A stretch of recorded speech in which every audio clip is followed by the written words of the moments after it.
วงเนอะอาตมาจะบอกพักส่งแล้วนะอาตมาจะจักยาวอาตมาจักยาวเพราะว่ามันถึงไปหลายนาทีมันหลุดไปก็เขาก็มักเพื่อเขาจะติดต่อมาก็เสียเวลาไปหลายนาทีอาตมาจะบอกพักช่วงแรกแล้วนะมันจะจักยาวไปเลยเนาะถ้าสวดปารมี30ตักปารมี9ชั้นด้วยกันเด้อเอามาสวดปารมี9ชั้นด้วยกันอ้าวพร้อมกันกราบพระกราบ1กราบ2กราบ3อรหังสัมมาสัมพุทโธภะคะวะพุทธังภะคะวันตังอะภิวาเทมิ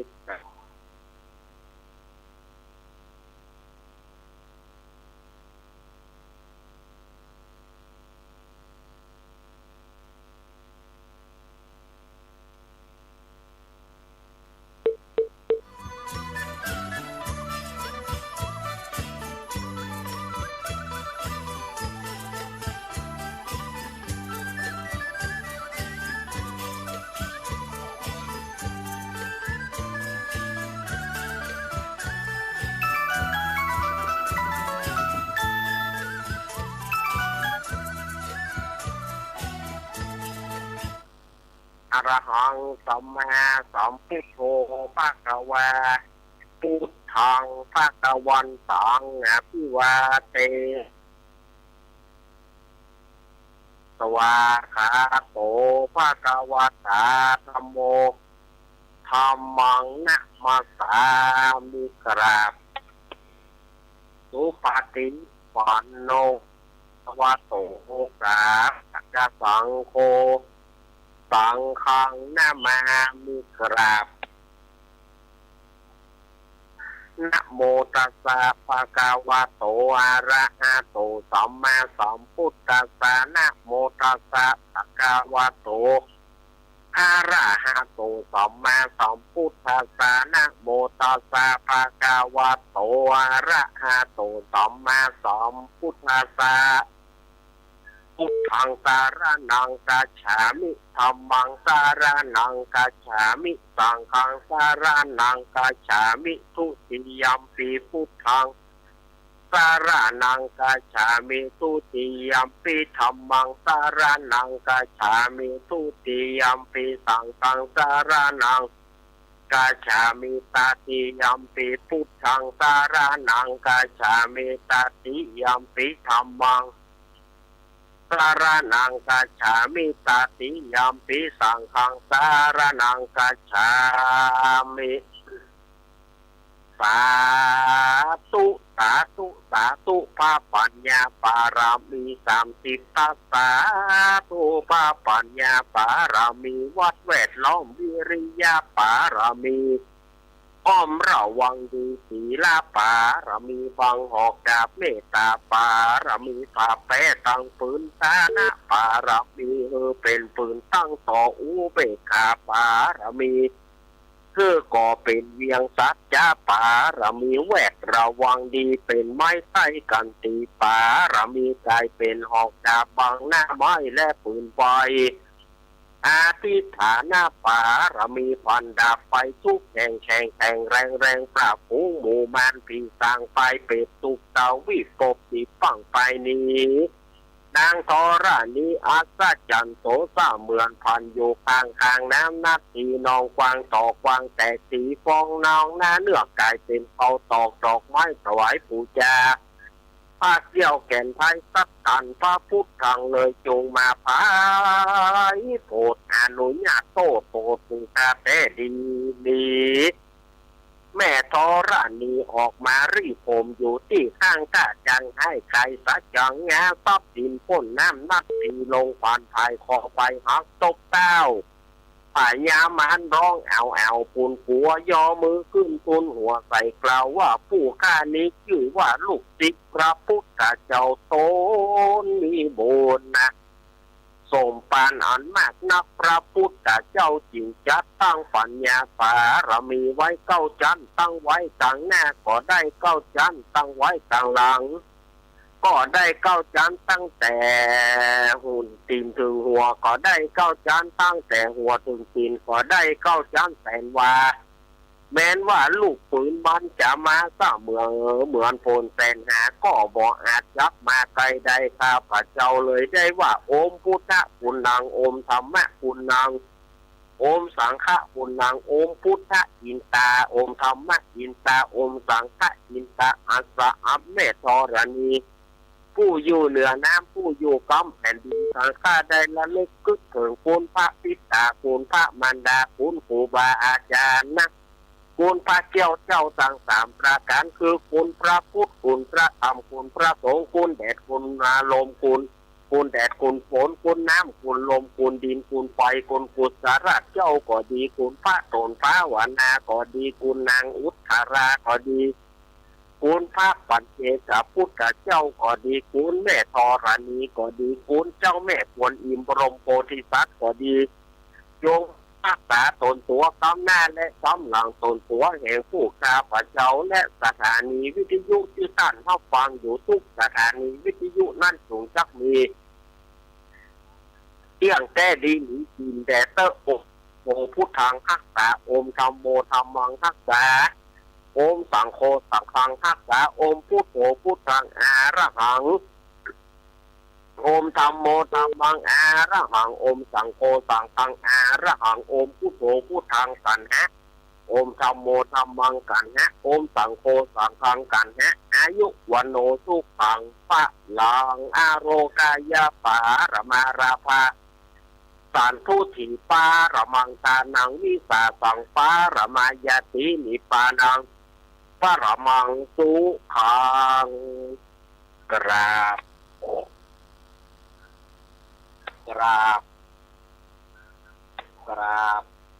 เอาแล้วศรัทธาญาติโยมอาตมาภาพก็ได้ปาศรัทธาญาติโยมสวดปารมีเศร้าจันทร์เป็นที่เรียบร้อยวันนี้อาตมาภาพก็จะได้อู้ถึงบุญที่เราได้กระทำกันมาบุญก็คือความสุขกายสุขใจบุญปาให้เรามีแต่ความสุขบุญปาให้เราพ้นจากความทุกข์โศกโรคภัยเนี่ยคนเขาว่าเป็นบุญเป็นกุศลคนเฮานี้ถ้าหากว่าอย่างเขาไปตกระกำลำบากแล้วเขาปีคืนมาเขากลับมาดีขึ้นมาได้คนโบราณเขาก็ว่าบุญมันนะเนาะมันได้ดีได้ดีมาอยู่เนี่ยสถานญาติโยมหรือว่าเขาไปเจ็บไปเจ็บไปอย่างก็ว่าบุญที่มันบาดตายเขาได้ยินมาเขาก็สุขใจหรอกเขาว่าบุญอันใดก็เป็นบุญหมดก็จะว่าแยกกรรมของมันนี่มันก็ปัจจัยคนใดไปฟังนะกรรมของคิงคนใดก็จะบ่ม่วนเลยแหละเขาไปอ้วนใดก็กรรมคิงนะจ๊ะมันก็ม่วนเอาว่าบุญคิงแล้วบ่เฮ้ยที่คิงได้อยู่แม้แต่มันก็สบายใจนะลูกคนเฮามันก็มีกำลังใจขึ้นมามันก็มีกำลังใจขึ้นมาคนเฮานี่มันต้องการสิ่งที่ต้องการก็คือกำลังใจอย่างเดียวเขาได้ยินชื่อว่าบุญเขาก็สว่างใจได้ยินคำเขาอู้ออกมาเขาก็สบายใจว่านะบุญมันคนทุกคนอยากมั่งมีสีทุกอยากบุญมันโยกของมันอยากมันก็สบายใจแล้วสถานญาติโยมไปทำบุญมากะไปทำบุญมาขอบุญหน่อยเหรอสาธุขอแบ่งบุญวันนี้ไปทำบุญปีใหม่ขอแบ่งบุญสาธุเฮาก็สบายใจเขาละเพิ่นเอาบุญเพิ่นเอาบุญวันพุธก็จะไปการเข้ามาเลยเดือน4 เพ็งจะไปวัดท่านวันนี้ ก็ขอแบ่งบุญเด้อสาธุเฮาฮับเอาเฮาก็ได้บุญถ้าบางคนใดไปว่าเขาเปิ้นเหียบุญบ่หันตัวแหน่แล้วฝ่ายตุกใจเปิ้นตุกใจก็เปิ้นก็บ่ได้ตุกใจตัวเก่านั่นนะ ตัวเก่านั่นนะต้องมาตุกใจคนเดียวสถานญาติโยมบางป้องนี้อันนั้นเปิ้นฮ้องว่าบ่เป็นคนที่บ่ฮับบุญเปิ้นจะแบ่งบุญคือกับสาธุกับคิดว่าบุญเนี่ยมันบ่หันตัวเนี่ยจริงก็คือบุญเป็นตัวมากะจะเอาบุญที่เป็นรูปประธรรมบุญนี่มันเป็นนามธรรมมันไม่ใช่รูปประธรรมแล้วก็ถ้าทรัพย์สินเงินทองต่างๆอย่างต่างๆนี่ที่ปนป่อนเพื่อเอาอันนั้นมันเป็นรูปมันเป็นรูปประธรรมมันเป็นถึงรูปประธรรมถึงนามธรรมมันเป็นรูปประธรรมที่ว่าเอาสตางค์ไปบ่มีอย่างซื้อขนมเอาสตางค์ไปเนอะถ้าแบ่งบุญเนอะสาธุมันก็เป็นนามธรรมเขาก็ได้บุญเขาก็สบายใจบางคนนี้อาจจะไปขัดแย้งกับเปิ้นว่ามันเป็นอย่างไรบุญนี่ยังบ่หันตัวบ่เคยหันตัวบ่ฮับบ่หันตัวว่าอันนั้นเปิ้นบอกว่าคนบ่ฮับบุญเปิ้นเขาว่าคนบ่ฮับบุญเพราะว่าจิตใจคูณเครื่องไปด้วยเพราะว่าคูณเครื่องไปด้วยอาสวะกิเลสต่างๆเหมือนทัพพีที่อาตมาเคยเอามาอู้เนาะเหมือนทัพพีหรือว่าปากที่เขาเอาโกนแกงเนี่ยมันได้กระโกนอย่างเดียวมันโกนอย่างเดียวแต่อันนะแต่มันบอกว่ารสชาติของอาหารรสชาติของแกงมันอย่างไรมันขมมันหวานมันเผ็ดมันเค็มมันหอมมันเหม็นบอกละมันได้กระโกนอย่างเดียวอันนี้แกงนอส้มเนอะไม่ว่าตับนอส้มมันก็บอกมันก็โกนอย่างเดียวลาบเนอะมันก็โกนอย่างเดียวน้ำแห้เนอะมันก็โกนอย่างเดียวก็คือว่ามันบ่ได้หูรสเล่นจนกันเล่นจนด้ามมันหัก เล่นจนด้ามมันหักมันก็ยังคงสภาพของมันนั่นนะบ่หูอันใดเป็นอันใดก็เหมือนกับคนที่บ่หูบ่เข้าใจเรื่องบุญบางคนนั่นก็บอกว่าเรื่องบุญรอให้เข้าก่อนเนี่ยมันเป็นสิ่งที่เข้าใจผิดขนาดผิดถนัดเลยสถานญาติโยมบางคนบอกว่าบุญเป็นอย่างไรก็บอกหูอย่าเอาที่มันเป็นรูปธรรมมันบัดใจอย่างที่อาตมาว่าถ้าเป็นรูปธรรมมันจะต้องมีสตางค์จะต้องมีขนมอย่างละอ่อนโดยเฉพาะอย่างละอ่อนเนาะละอ่อนนี่มันก็ไร้เดียงสามันก็ย่อมต้องการที่เป็นรูปธรรม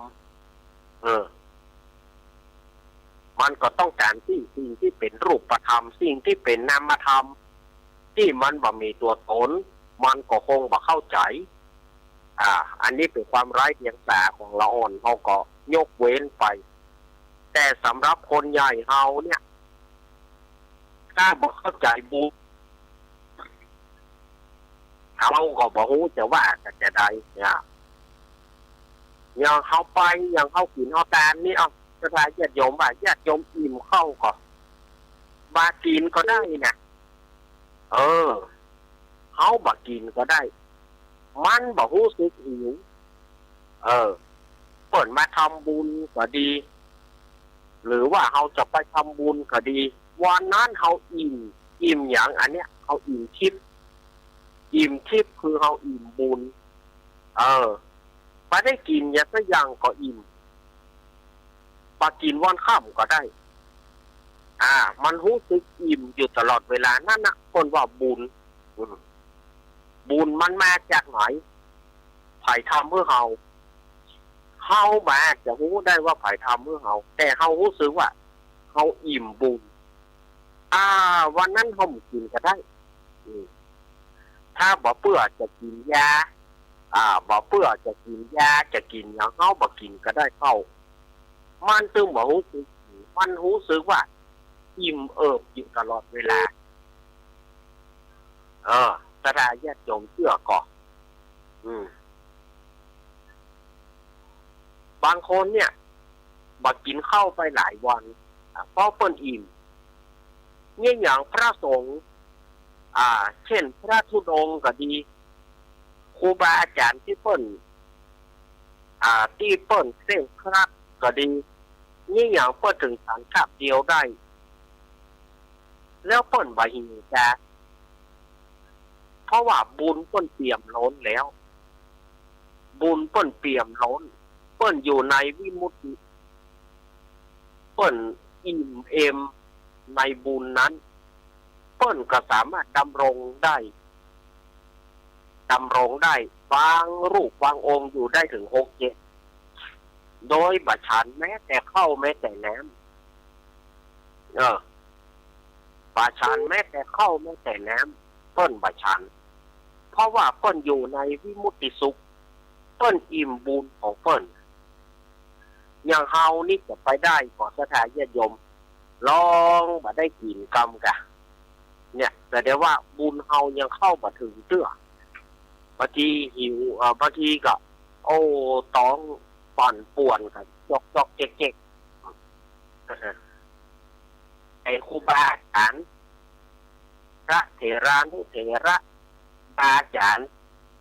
แต่เก่าก่อนมาเพิ่นอิ่มบุญแล้วเพิ่นเต็มตีในบุญนั้นแล้วเพิ่นประพฤติปฏิบัติธรรมนะเพิ่นถือว่าเพิ่นว่าอิ่มบุญแต่เฮาที่ยังบ่ถึงขั้นนั้นแต่เฮาที่เฮาเดียวเฮาอิ่มได้อยู่บุญของเฮาเพราะว่าบุญเฮานี่มันหนัก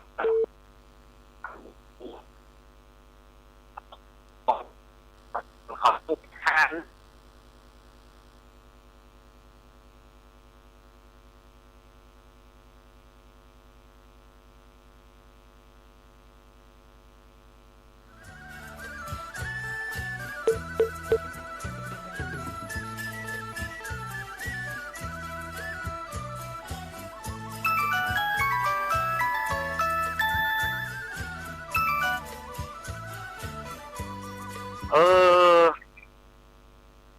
วันนี้จะรอดว่าสถาญาติโยมจะรอดว่าเนี่ยฮะก็พยายามทุกวิถีทางแล้วนะเดี๋ยวเนอะสถาญาติโยมรออาตมาแป๊บเดียวอาตมาจะเปลี่ยนเครื่องโทรศัพท์คำเดียวเนอะถ้าอย่างอี้ต่อไปมันก็คงจะเป็นอย่างนี้อาตมาจะเปลี่ยนเครื่องมันจะเปลี่ยนเครื่องเอาแหมเอาเครื่องน้อยนั่นลองเครื่องน้อยถ่ายทอดดูเหรอเดี๋ยวก็เนอะ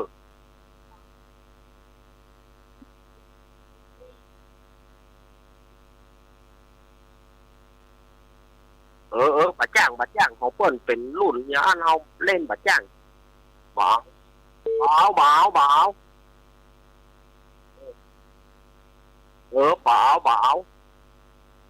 มันบ่เป็นความของเรา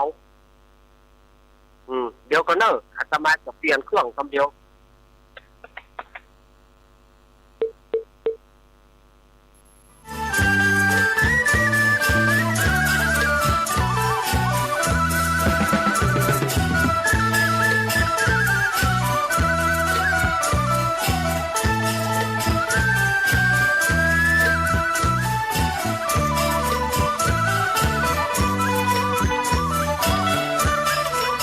เดินก็ตอนนี้ได้ยินได้ก็ดี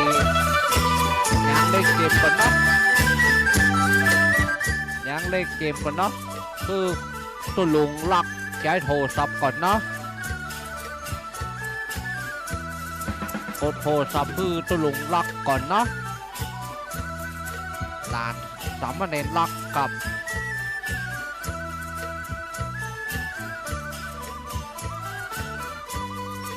โทรศัพท์มันมีปัญหาเนาะ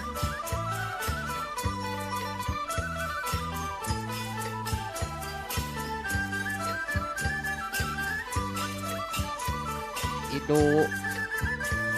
ตุลุงรักตัวนะ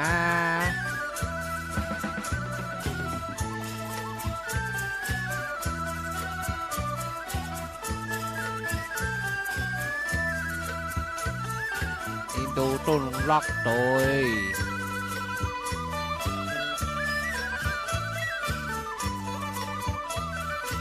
ขอน้ำมนต์เนาะ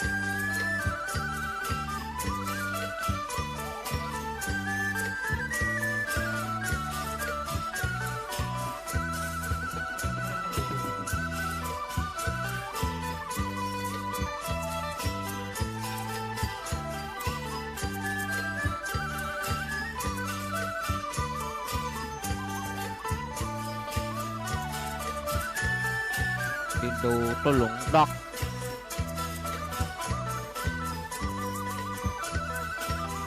ในกราฟิกอินดูต้นหลงรักว่า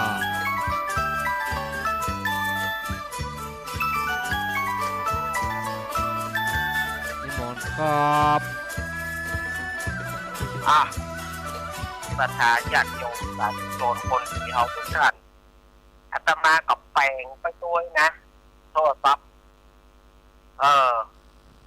หมอว่ามันเป็นพ่ออย่างถ้าว่ามันยังคุยกันอย่างนี้อยู่นี่ก็ระบบมันบัดดีแท้ๆละมันเป็นแต่ระบบเครื่องมันนะแต่ตมากับปิดเปิดเครื่องเก่าอยู่เดี๋ยวก่อนเนอะโยมเนอะต้องโทรเนอะเจริญพรเจริญพรมาได้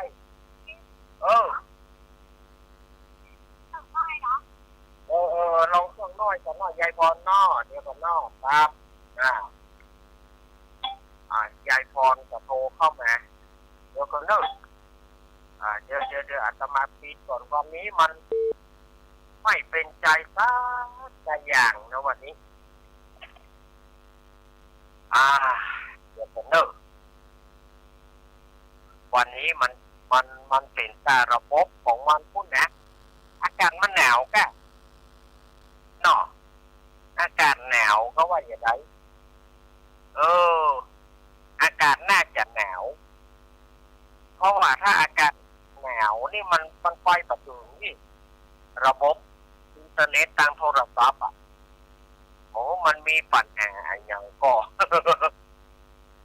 ตะกี้ได้รู้กันแล้ววันนี้นี่อุปสรรคอันเนี้ยตัวปากเขาหันแจ๊ะในสถานที่ชมตัวแมนมันมีไหนตัวแมนมาก็คือตัวเนี้ยสถานที่ชมเนี่ยมันทำเมื่อเราป่าซุกป่าบ้านหวานใจเนี่ยเพราะว่าตัวแมนตัวปากระบบมันแกล้งกันวันนี้นะมันก็มาแกล้งกันแกล้งกันว่าทำเพื่อระบบมันสมยุงแล้วก็สถานีวิทยุที่เปิ้นฮับแล้วเปิ้นก็อาจจะรำคาญวันนี้อาตมาก็เลยบอกแก้คัดกันก่อนวันนี้ขอใช้เครื่องน้อยไปเถอะวันนี้สำหรับสถาญาติโยมอาตมาขอใช้เครื่องน้อยไปก่อนเนาะเพราะว่าจะลองดูว่าเครื่องน้อยนี่จะอยู่ก่อนถ้าเครื่องน้อยอยู่ก็แสดงว่ามันเป็นแต่ระบบมันอาตมาก็ไม่อาจจะรู้ได้ว่าอาตมาจะมาพักแล้วนะจะจักเงาไปแล้วนะ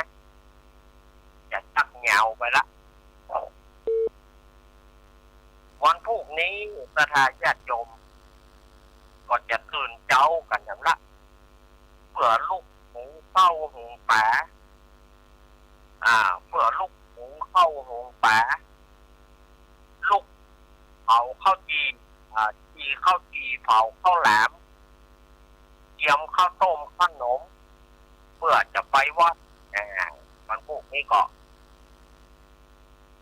ก็ขออนุโมทนาบุญกับศรัทธาญาติโยมทุกท่านเนอะวันพุธนี้นะ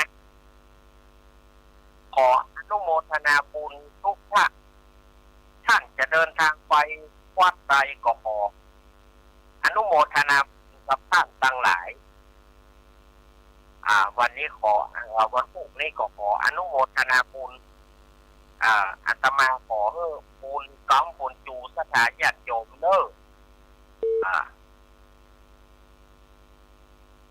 ก็บางพ่อเปิ้นก็ยังจะไปทำบุญอย่างนักอยู่เนี่ยเนาะอย่างวันเด็กแห่งชาติเนี่ยวันเด็กแห่งชาติวันที่ยังวันเด็กแห่งชาติวันที่10วันเด็กแห่งชาติวันที่10ศรัทธาญาติโยมก็จะปากันโอ้เนาะจะพากันไปบริจาคของเพื่อละอ่อนอันนี้ก็เป็นบุญนะบริจาคของเพื่อละอ่อนก็เป็นบุญเป็นกุศลศรัทธาญาติโยมว่าเพื่อว่าศรัทธาญาติโยมจะได้บริจาคเข้าของต่างๆสมมติขนมลูกอมขนมลูกลูกโป่งกาอย่างกาจะได้บริจาคเพื่อกับละอ่อนละเอ็ดละอ่อนทั้งหลายก็จะได้บุญส่วนกุศลโดย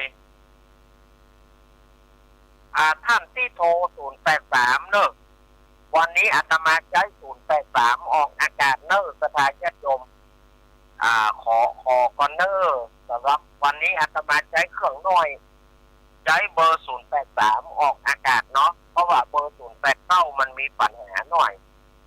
แต่เดี๋ยวอาตมาก็เอาฮับสายเอาแต่วันนี้มันมีปัญหาหน่อยอาตมาเลยใช้เบอร์083ใช้เบอร์น้อยนี่เข้าถ่ายทอดเนาะใช้เบอร์น้อยถ่ายทอดออกหน้าใหม่ศรัทธาญาติโยมเข้าใจกันนอกแบบต้องโทรเข้าเครื่องน้อยอาตมาเนอะศรัทธาญาติโยมวันนี้นี่ก็มันมีอย่างวันพิเศษของศรัทธาญาติโยมวันนี้นะวันนี้ก็เป็นวันโจกของศรัทธาญาติโยมวันนี้ฝ่ายได้โจกก็อนุโมทนาบุญโดยฝ่ายที่บ่ได้ก็เป็นหยังให้กำลังใจเสมอคนใดที่ได้ก็ขอให้กำลังใจคนใดที่บ่ได้ก็ขอให้กำลังใจเปิดถือว่าโจกเนาะอันเปิดจะว่าโจกเปิดจะว่าตึงหมู่ตึงมวลเปิดบ่ได้ว่าตึงหมู่ตึงมวลคนตึงมดเลยปัจจัย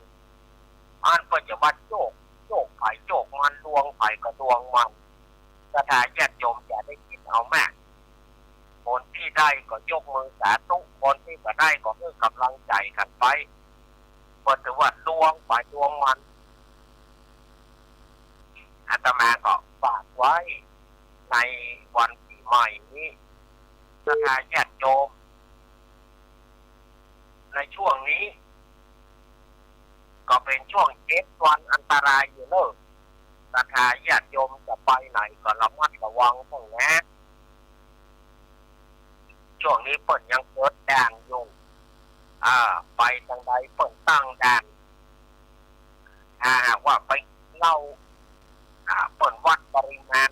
เป่ามีปริมาตรของเรานักเปิดก็จะปรับหัวเฮานะเปิดก็ต้องปรับจะไปโทษไปด่าเปิดก็ไม่ได้มันเป็นหน้าที่มันเป็นข้อหน้าที่เขาว่าเปิดก็ไม่ได้นะศรัทธาญาติโยมฉะนั้นเปิดก็ทำตามหน้าที่ถ้าเปิดมาทำใส่ว่าเปิดย่อหย่อนเปิดทำเปิดมาทำเนอะใส่ว่าเปิดย่อหย่อนกฎหมายเปิดย่อหย่อนคันเปิดทำแล้วแต่อย่าว่าเปิดนักไปเข่งไปอย่างอันอย่างอีของนี่เขาก็ต้องหันใจกันพ่อเขาก็ต้องหันใจกันพ่อแต่ละท่านแต่ละอาชีพแต่ละหน้าที่แต่ละอาชีพแต่ละหน้าที่เนี่ยเปิ้นก็ทำตามกฎกติกาของเจ้านาย ามเณรทุกเจ้าก็ฟังจากเจ้าว่าเจ้าหน้าที่ตำรวจก็ฟังจากเจ้าผู้บังคับบัญชาเขาเป็นลูกน้องก็ฟังตามคำสั่งของเจ้านายอย่างมันก็ต้องตามนั้นเพิ่นมาอย่างไรแล้วก็ตามกับบทกฎหมายเพิ่นว่าอย่างไรเนี่ยมันก็เป็นอย่างนี้นะสถานญาติโยมเขาไม่ใช่ว่าตามปฏิเพิ่นจะไปฝ่าไปด่าเขาก็ไม่ใช่เขาก็ต้องเข้าอกเข้าใจกันโดยเนาะช่วงนี้ทางพระสงฆ์องค์เนรก็ยังมีเข้ากลับอยู่นะเข้ากลับช่วงนี้พระสงฆ์องค์เนรก็ยังเข้ากลับอยู่ยังมีงานเข้ากลับหลายที่อยู่ช่วงหน้าหนาวเนาะช่วงหน้าหนาวพระสงฆ์องค์เนรก็ยังมีภาระหน้าที่งานเข้าโขงเข้ากลับอย่างต่างๆสถานญาติโยมก็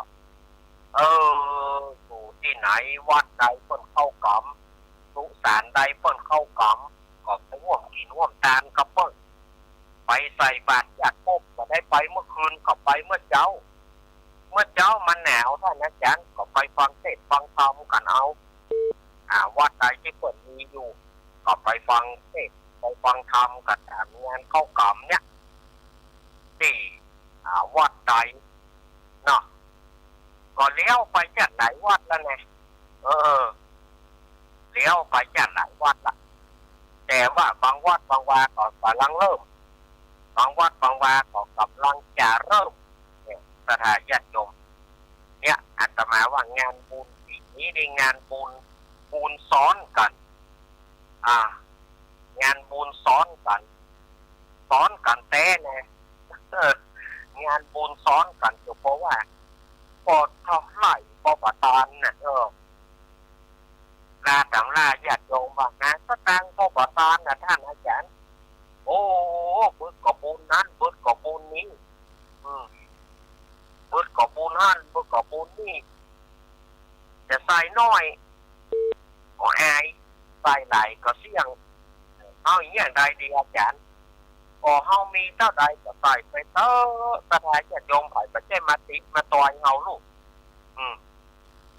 เพราะว่างานบุญอย่างงานบุญเนี่ยเฮาก็รู้กันอยู่งานบุญโดยเฉพาะอย่างปีนี้เนี่ยเฮาก็รู้กันอยู่ว่างานบุญมันจริงงานบุญมันทีฉะนั้นญาติโยม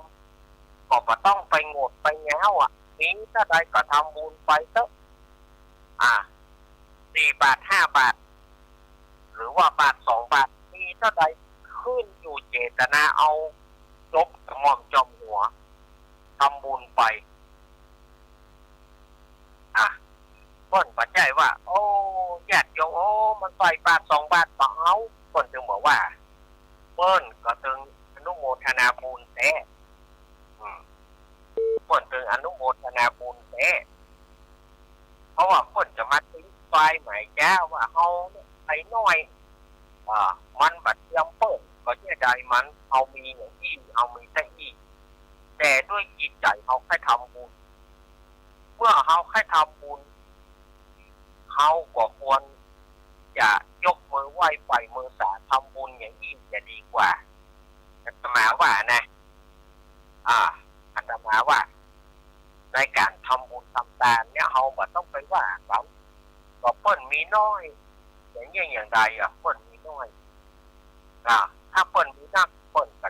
จะทำบุญนักแล้วเมื่อเปิ้นมีน้อยจะไปบีบแก็บน้ำมันก็บ่ได้กินก็พอกินบุญก็พอบุญเนาะกินก็พอกินนะถ้าญาติโยมว่ายิ่งบัดเดียวเศรษฐกิจก็บ่ดีพืชผักอย่างต่างๆขายก็บ่ได้ก่อนแล้วเปิ้นก็จะเอาไหนแม่นก็ปีนี้ปีที่ผ่านมาเนี่ยหูกันอยู่พืชพันธุ์อันใดก็ถูกพืชพันธุ์อันใดก็ถูกปลาลำไยก็ถูกปลาม่วงก็ถูกเอาซ้ำมางานบุญก็ซ้ำมา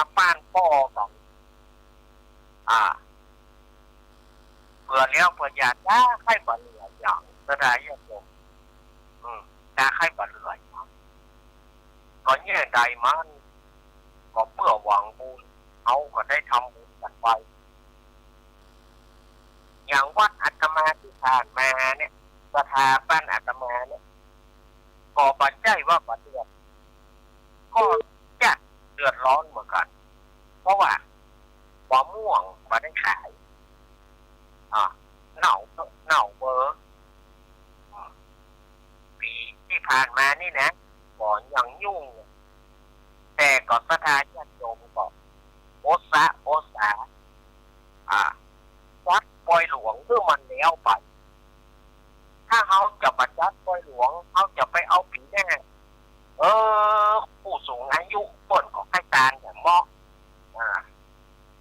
ผู้ที่เปิ่นอายุนะเปิ่นก็ให้การอย่างละเหตุไหนเพื่อให้การเปิ่นหัวว่าเปิ่นจะตายนะอันนี้อู้กันซื่อๆไปเลยนะเปิ่นหัวว่าเปิ่นจะตายละมาได้การปอยหลวงเปิ่นก็เลยขอกับลูกกับหลานต้องมีตะใดกระตานตะอันมีตะใดกระตานตะอันก็ให้จานอีกเนี่ยให้จานขอตัวลูกหลานมีตะใดกระตานไปเถอะเพราะว่าอีกบ่อยเนี่ยหัวมาได้การเนี่ยก็เลยแปลงใจหลายกับสถานญาติโยมก็มาลุ่มตุ้มทิ่มกันไปกระพ่องก็บอกว่าเลื่อนไปกะมันเฮาหาอู้ได้นั่นนะแต่ผู้สูงวัยทั้งหลายผู้ที่สูงอายุทั้งหลายเปิ้นเลื่อนมาได้ก็ดูบอกว่าเปิ้นเลื่อนมาสามารถจะเลื่อนไปได้ละปลาเรือว่ายังที่สถานจะจมบางห้องก็ยังมาได้ปล่อยหลวงประกอบก็มีเพราะว่าอย่างก็เพราะว่าเอาก็รอก่อนหน่อเนี่ยก็มันบ่พร้อมเมื่อมันบ่พร้อมเนี่ยหลายคนก็มาได้กินได้จานสักกำมาได้กินได้จานสักกำแย่งไข่มาได้กินได้จานบ่ม่วนอันเอาก็เลยว่าเอายี่บ่ปีนี้หมู่ละอ่อนก็มาปลาลบนะหมู่ละอ่อนหมู่คนลุงพวกเงินลุงก็ดีละอ่อนลุงก็ดีอย่างนี้บ่เอาตัวบ่อาจารย์ปอยหลวงงานสมเด็จพระชนนีพันปีหลวงมาขั้นนี้เขาบอกเอาเรื่องบอกปอยหลวงมันเลื่อนไปบ่ได้ละญาติโยมเอ๋ยเหตุไหนมันเลื่อนไปบ่ได้เอาเลื่อนมา3 เทื่อแล้วเขาจะไปเลื่อนแห่งตอม1แล้วอย่างที่อาตมาว่าเนี่ยผู้สูงวัยทั้งหลายผู้ที่เปิ้นมีอายุนักเนี่ยเปิ้นก็ห้ามให้การแล้วเปิ้นก็ได้กินได้การก็จะมาม่าก็เปิ้นจะมากินแหนงก็เปิ้นแต่อย่างใดคนใครกินข้าจานอย่างบางพ่องก็จะว่าคนใครกินข้าจานเท่าใดมามีอย่างก็จะเป็นเท่าจานไก่อย่างเลยนึกใส่ปัจจัยว่าอาตมาคนเดียวอาตมาก็ปรึกษาหารือกับตุ้งหลวงปรึกษาหารือสถาทั้งหลายก็มากันว่าปาโลกกันว่าเขาจะเลื่อนแห่งได้ก่อนเพื่อเอาใจละอ่อนเขาอันเรื่องว่าเอาใจละอ่อนเนี่ยงานอื่นมันจะมีฝันเลิกเต็มคำของงานประเพณีรู้งานประเพณีก็เอาแหละคือละอ่อนแต่ปอยหลวงเขาจะเลื่อนไปแต่มันก็เลื่อนมาได้นะเอาดับเครื่องโจรไปเถอะการพวกอุ้ยไม่อุ้ยต้นก็ให้ข้าจานเนี่ยสถานญาติโยมว่าบางพ่องก็โคตรที่บ่มีการละเล่นบางคนก็โคตรบ่มีมหรสพต่างๆจัดปอยหลวงซื้อเสื้อจัดมันแห่อย่างเนี่ยบางคนก็ว่ารุนแรงไปชาวบ้านใจบาถึงเนี่ยจะไปว่ากันอย่างนั้นวันนี้มันมาอย่างนั้นนะเอาก็ปัจจัยเนี่ยได้เอาเพื่อถึงพวกอุ้ยไม่อุ้ยคือถ้าเอามีใจพูดถึงพวกอุ้ยไม่อุ้ยที่เปิดสูงวัยเปิ้นก็อยากจะการก็ไปเกี่ยวอย่างเขาต้องจะไปว่าอย่างนั้นเปิ้นมีส่วนร่วมมาเมินแล้ว เปิดมีส่วนร่วมมาเมินแล้วเปิดก็เป็นผู้หนึ่งที่บริจาคสิ่งนั้นสิ่งนี้แล้วเราจะไปตัดก็เพียงว่าเอาแต่ใจเอาวิโตเอาคนเดียวก็มาได้มันก็แบ่งใจหลายนี่เปิดประหารแกเปิดประหารแกลูกเปิดประหารแกลูกเปิดประหารแกเปิดมันลูกหน้ากับปะหูดังพระทายญาติโยมนะลูกหน้ากับปะหูดังพระทายญาติโยมอย่างเงี้ยอาตมาก็ว่าเอาทางไปการไปปรึกษาหารือกันโพล่ำพ่อจันทร์ผู้หลวงเจ้าวัดปรึกษาหารือกันว่าเขาจะเลื่อนอยู่ก่อนหรือว่ามันบ่มีอย่างเจ้ามันเอาบอกสถานญาติโยมที่เปิดให้กินพระทานเขาบอกว่าเอาจับพวกโจรไปเถอะทานไปเถอะนี่ดูคนเฒ่าคนแก่ที่เปิดมาได้ทานเครื่องประเดี๋ยวก็ยังมีกำเครื่องเข้าหูอยู่มีกำเครื่องเข้าหูอยู่เพราะว่าเขาไปได้ของบ้านเปิดมีบ้านเปิดมีบ้านเขานี่ใจมาถึงก็ว่าไปอยู่ถ้าแต่ญาติโยมบอกหูได้บอกความจริงแล้วมันเป็นจะได้นะสถานญาติโยมอันนี้กว่าจะได้ปูนเนี่ยกว่าจะได้มาแต่ละอย่างเนี่ยปูนเนี่ยเขาเอาเนี่ยขนาดไหนสถานญาติโยมว่าปูนกว่าจะได้มาเนี่ยมันเอาเนี่ยขนาดไหนกว่าที่มันจะสำเร็จรุ่งไปเป็นด้วยจังน้ำตาเป็นได้เจอความสุขีน้ำตาก็มีนายงานบางคนถึงง่ายเป็นท้องบางคนก็เพิ่มสุขีที่ได้กินได้ทานบางคนก็เป็นง่ายเป็นท้องก็โคตรก็เกลียดว่ามีมหรสพก็มีอะไรอย่างเงี้ยเอาใจกับคนเฒ่าเอาใจคนหนุ่มมันได้ความบ่เข้าใจเนาะสถานญาติโยมแก้ตัวกันไหมประเพณีก็ยังมีอยู่รู้ไม้กำก็ยังมีอยู่รู้มันเป็นเหตุบังเอิญมันเป็นเหตุสุดวิสัยเฮาก็บัดจ้างเรื่องใด มันเป็นเหตุสุดวิสัยเฮาก็บัดจ้างเรื่องใดสถานญาติโยมจะไปโคตรเอาการไปแล้วก็เลี้ยวกันไปงานหน้าฟ้าใหม่หน้าฟ้าใหม่เฮามีการมีงานอย่างดีๆเฮาก็ค่อยว่ากันสถานญาติโยมจะไปเกลียดกับบางคนโคตรบางคนโคตรใจมาถึงอย่างนั้นอย่างนี้แต่เพิ่นบ่ได้เข้าใจว่าความรู้สึกของอาตมาเขาความรู้สึกของสถานที่จัดงานเนี่ยมันบ่ได้ม่วนความรู้สึกของอาตมาเขาเนี่ยมันเหลือปล่อยฮ้นเหลือปล่อยอีหน้าอกได้นะอาตมาเขาบรรดาที่เป็นกรรมการต่างๆเนี่ยมันเหลือปล่อยอีหน้าอกคนหนึ่งว่ามาคนหนึ่งว่ามาเขาจะเห็นดูกันอย่างไรพออันหนึ่งก็หน้าคนเฒ่าคนแก่พออันหนึ่งก็หน้าสถานญาติโยมเนี่ยก็เลยว่าจัดไปเพื่อเห็นดูคนเฒ่าคนแก่ที่คนอายุนักคนขยินขจารห้องก็บ่พอใจห้องก็บ่พอใจสถานญาติโยมอันนี้คืองานที่อาตมาผ่านมานี่นะอย่างว่าหน้าชื่นอกรม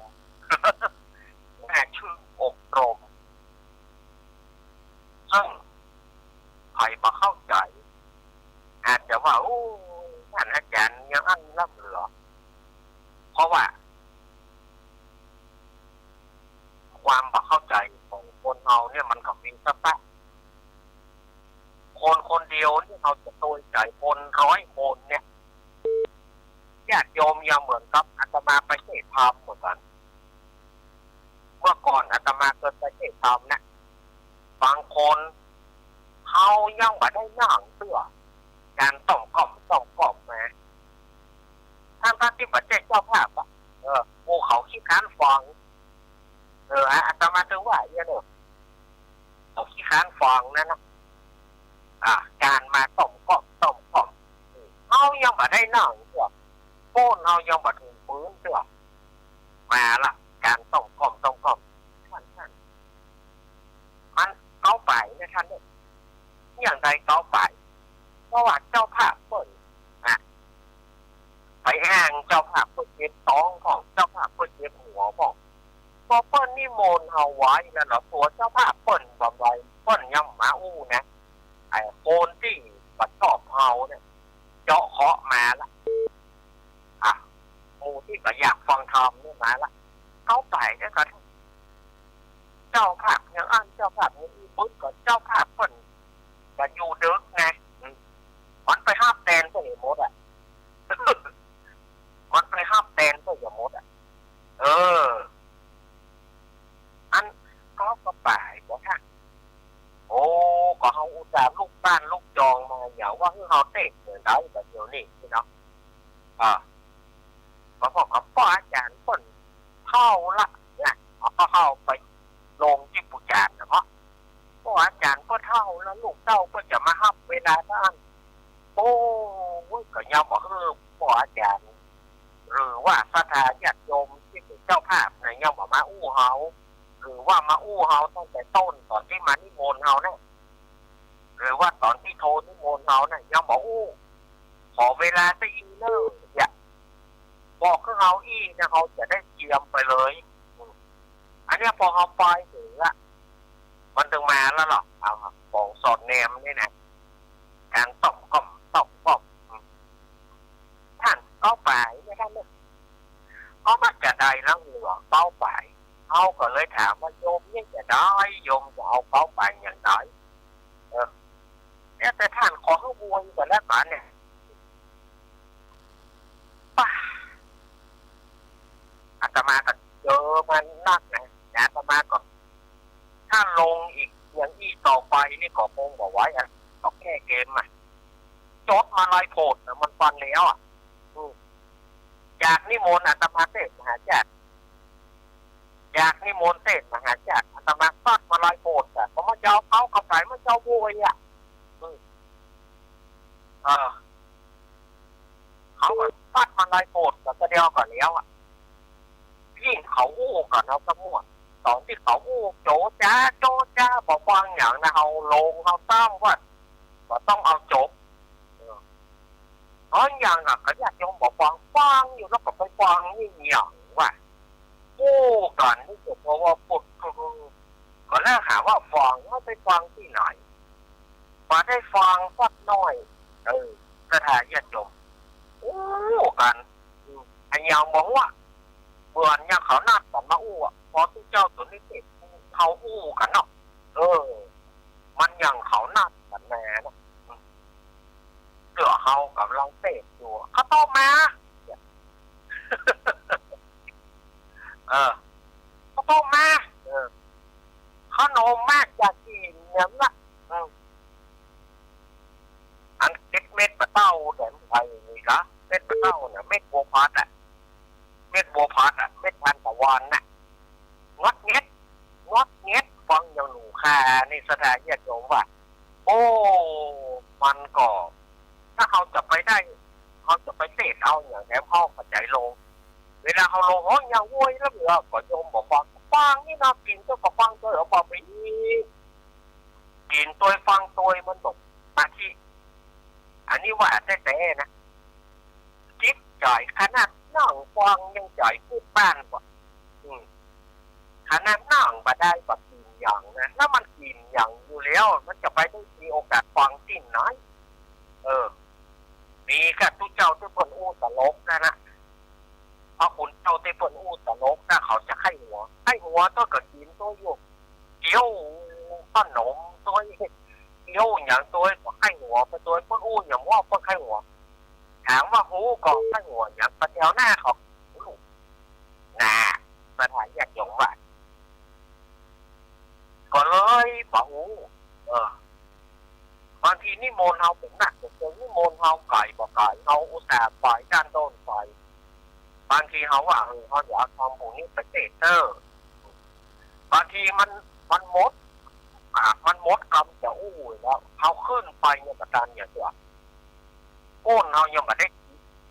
ไออาสนะเสือการมาล่ะหน่อยเอาเนอะเจ้าภาพก็เจ็บท้องก็เจ็บปฏิโอเนี่ยก็อยากไปวง ยายแล้วมันทำให้เราใจปล่อยเผยไปอย่างละเจ้าภาพก็เก็บฟ้องแบบเดียวเนี่ยมันพูดไปใช่จริงอย่างก่อยมันเอามาอ้างไงเอามาอ้างว่าเจ้าภาพอยู่ถึงวันเนี่ยมาเก็บไม่เก็บอย่างนั้นช่วงที่เราไปเตะเพราะว่ากระทำเมื่อเขาจะเตะต่อไปมันก็มี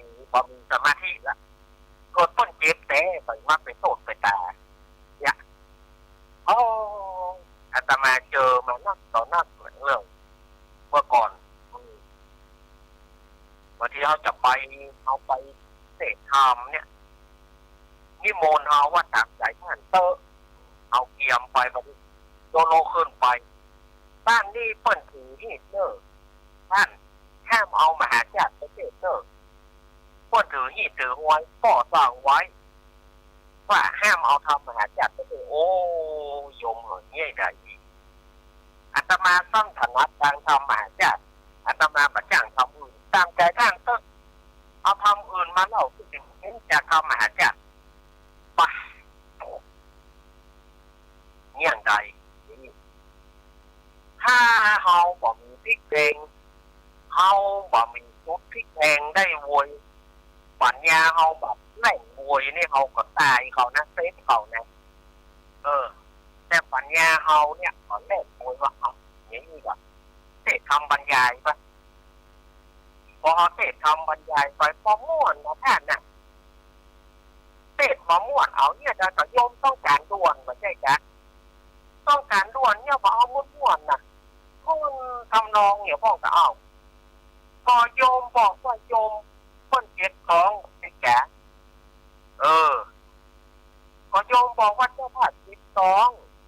แล้วก่อนก็จะไปแบบเดียวเนี่ยจะเป็นหายเป็นนักเพราะเขาก็ยังไม่มีกำลังใจอย่างล่ะแล้วจะมาเดือดอะไรอย่างล่ะเนี่ยสถานญาติโยมว่าพ่อกรรมเขาตันหาเขาประหยัดจะอยู่เขาประหยัดจะอยู่เพราะที่เขาก็โอ้ยการที่จะเรียกว่าบางทีมันเหนื่อยเลยนะที่มันเหนื่อยเลยนะอาตมาบางทีไปเทศอย่างเมื่อก่อนแล้วบางทีลัดฟ้าลัดโผล่ไปนะ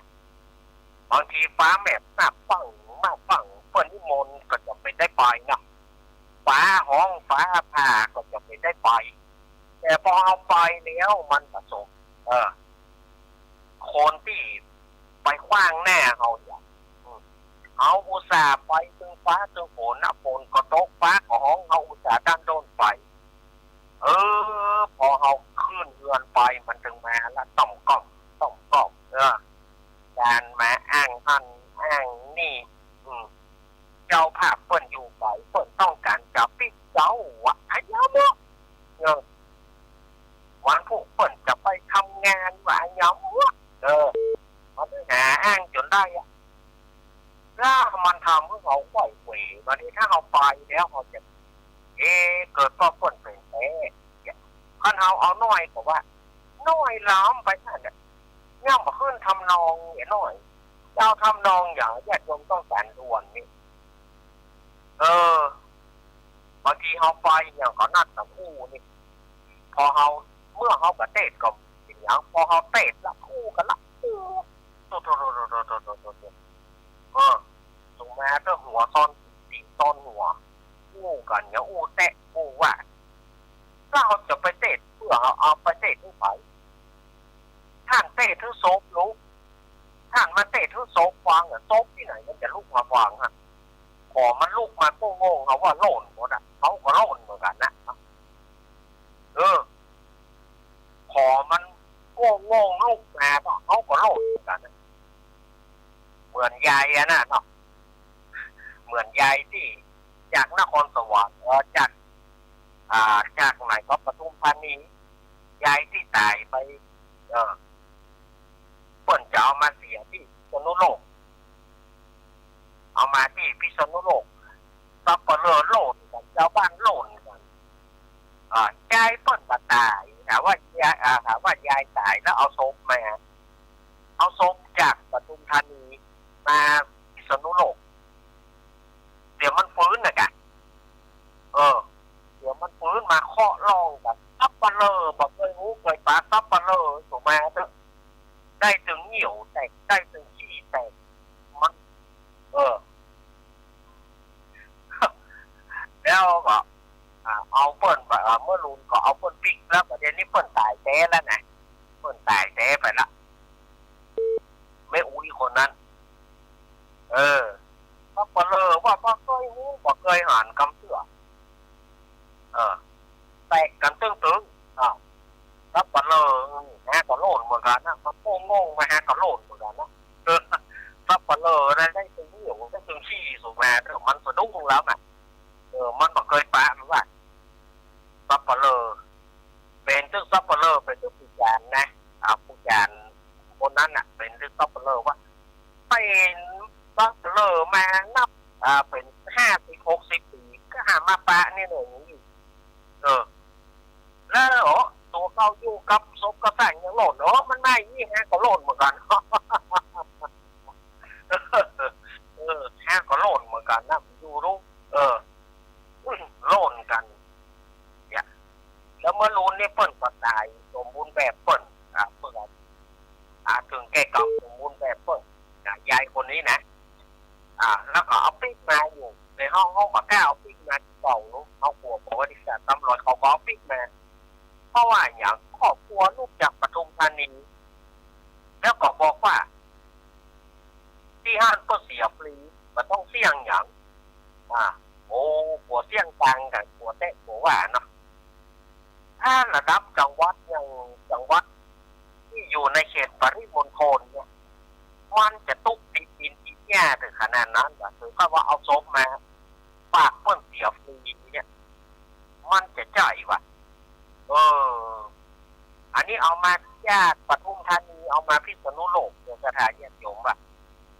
เสียมันฟื้นไหมเมื่อรู้เอาปิ๊กไปเลี้ยงได้แต่ระยะหนึ่งประเด็นนี้เปิ้ลก็ปล่อยแต่เนี่ยก็เอาปิ๊กมาที่พิษณุโลกเอาปิ๊กมาที่เก่านะเอาปิ๊กมาที่เก่าเปิ้ลเอาปิ๊กมาที่เมื่อแล้วนี่นะผู้จานนั่นว่าใหญ่เดียวก่อนประเด็นนี้เอาปิ๊กมาหาว่า5ของเวลาคืนหนึ่งผู้จานนั่นว่า5ของเวลาคืนหนึ่งถ้าคืนนี้มันบางอย่างของว่าผู้ให้อย่าเผาคือซับปะเลอผู้จานนั่นนะว่าเลยเอาว่าเอาเผาวันนี้มาได้นะบอกเผาเถอะถ้าดองไว้คืนก่อนถ้าวันพวกปากกระดิกก็ว่าพวกให้เผาวันนี้ห้ามเผาเถอะ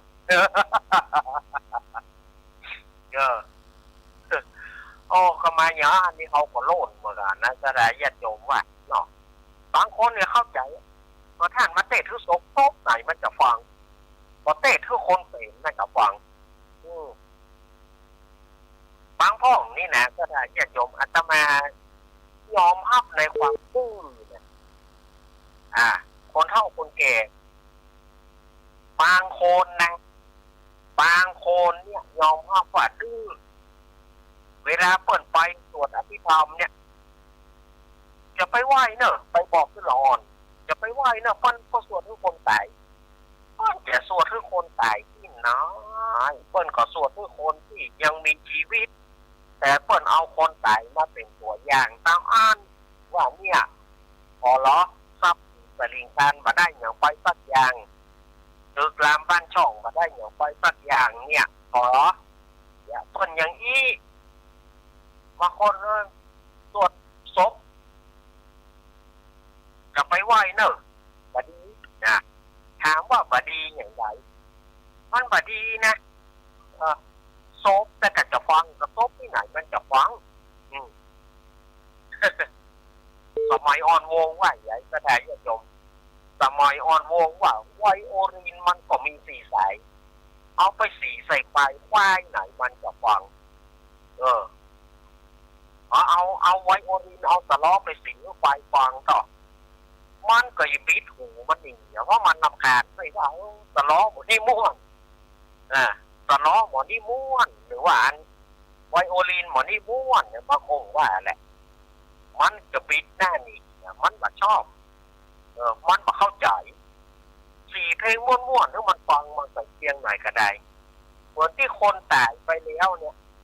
อย่างได้เปิ่นก็อาจจะลูกมาได้แล้ว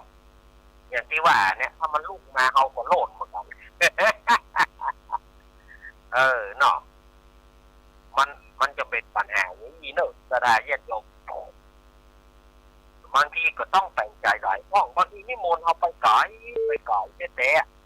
บางทีเขาขึ้นเงินไปโอ้บ่เฮือเกียรติเฮาบ่เฮือเกียรติเฮาบางคนเนี่ยไม่เสียงบ่ออกเสียงไม่ก็บอกเขาขอว่าขอแต่งไม่กับบางคนโคตรคือเฮาก็ต้องให้ดีกว่าก็มันบ่ออกไม้เนี่ยสำคัญเลยก็ทายยศถ้าเวลาว่าไม้เศษมาได้ไม้เศษมาออกอ่ะมันหายใจมาโล่งมันปึ๊กแล้วมันถ้าไม้ใดเครื่องเสียงเนี่ยถ้าไม้ได้ม่วนนะเสียงมันไปได้ม่วนเศษทำก็ม่วนมันไปอีก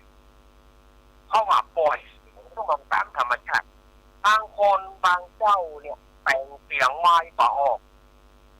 เขาขอว่าขอปรับไม้ดีๆด้วยเหรอเขาเตะมันเนี่ยมันปึ๊กมันอีกโคตรเท่าแบบมาแล้วเรื่องมากนะ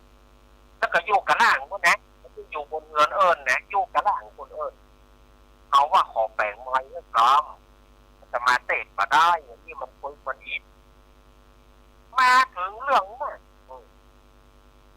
ปานมองหาเขาตาก็พักเยอะเรื่องมากว่าคือเขาถามว่าท่านอาจารย์โคตรบอกอาตมาไม่ได้โคตรแต่อาตมาสงสารที่ว่าเขาจะได้แบบรับวาจาที่เขาพูดไปกับเขาเนี่ยเขาจะได้แบบมันไม่ได้บุญถ้าเขายอมแฝงเขาเหี้ยว่ามันบอกออกก็สังเกตอยู่บนเฮือนนะสถานที่โยมบางทีเอาทำไปเพื่อเขาเตะบนเฮือนเสียงมันต่อมีแล้วเขาไปเตะทำมันปึ๊กมันอีดมันอีดขนาดอะแต่คนเอาบอกเข้าใจว่าถ้านั้นถ้านี้เงื่อนสมาก็มีบางคนก็ต่ออยู่คันใดพวกเตะเลยโถว่ามีน้ำยาขายที่ไหนมันนี่โมนมันท่านน่ะตาก็บอดเสียปลายปอไม่เคยทำได้ก็เปิดไงเลยเขาของมันอย่างใดก็เอาก็ฟังมันนะต้มน้ำลายอุ้ยป้าเอาก็ป้านี่อย่างใดเนี่ยฮะมารยาทปฏิบัติจริงๆนี่เอาก็บัดวันนี้เขาก็ฟังมันนะเทศเลย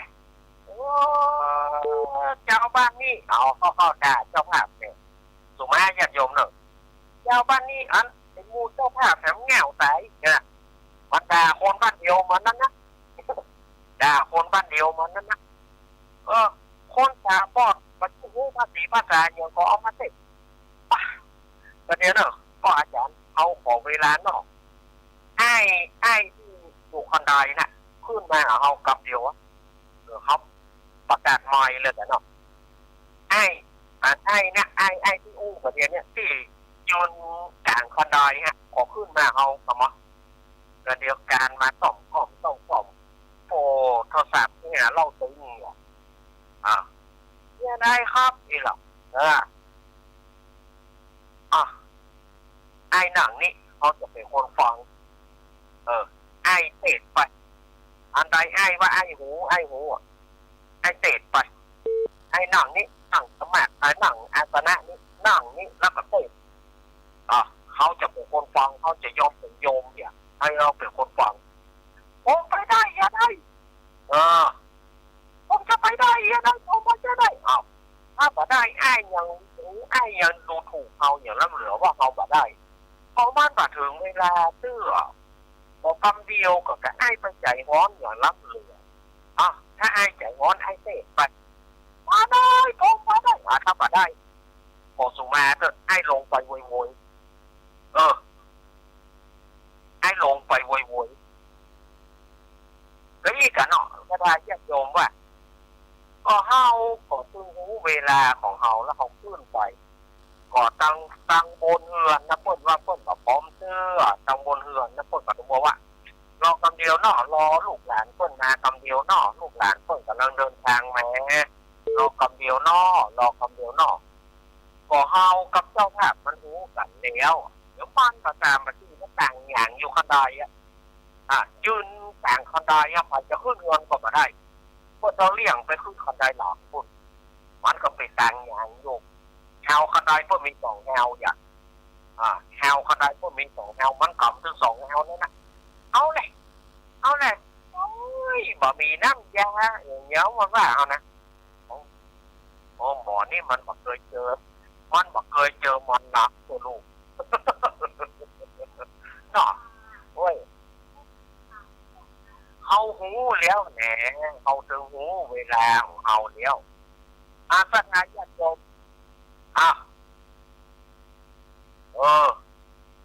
ยังบอกหูจักเสื่ออีเนาะเขาพยายามที่สุดนะเขาพยายามดีๆว่ากำเดียวก่อนมันก็มาต่างอย่างนักออกเฮาคันใดไปจะขึ้นก็มาได้ห้องคันใดต้องป้นก็เลี้ยงไปขึ้นคันใดหลังป้นอาจจะขึ้นคันใดแน่เพราะเป็นของมันคลองอย่างไปจะขึ้นจะลงก็มาได้มันเป็นไปต่างอย่างอยู่คันใดป้นท่านนะผมน้ำลายทุยโอ้พระจีถามว่าท่านอาจารย์โคตรกันมาได้โคตรอาตมาเองดูที่เขาจะเป็นบาปเป็นข้อมก็เขาอาตมาบ่ได้โคตรแน่แต่เขาจะได้ข้ามบาปเต็มเบามันจะเป็นบาปเป็นกล่อมเขาถามว่าอาตมาก็บ่ได้โคตรได้เกี่ยนอย่างทุกอย่างนะเนี่ยกระถายญาติโยมแต่เอามาคือกระถายญาติโยมฟังว่าในการไปเทศแต่ละที่บางที่ก็ใจดีใช่เนอะบางที่เจ้าภาพก็ยอมยอมจ่าก็เฮาก็มีบางทีเฮาไปเทศทำเจ้าภาพเดือดร้อนกันว่าไปนิมนต์เพิ่นมาอย่างไรก็นึกว่าเจ้าภาพนปกรก็เรียบร้อยแล้วแต่ว่าเจ้าภาพก็หู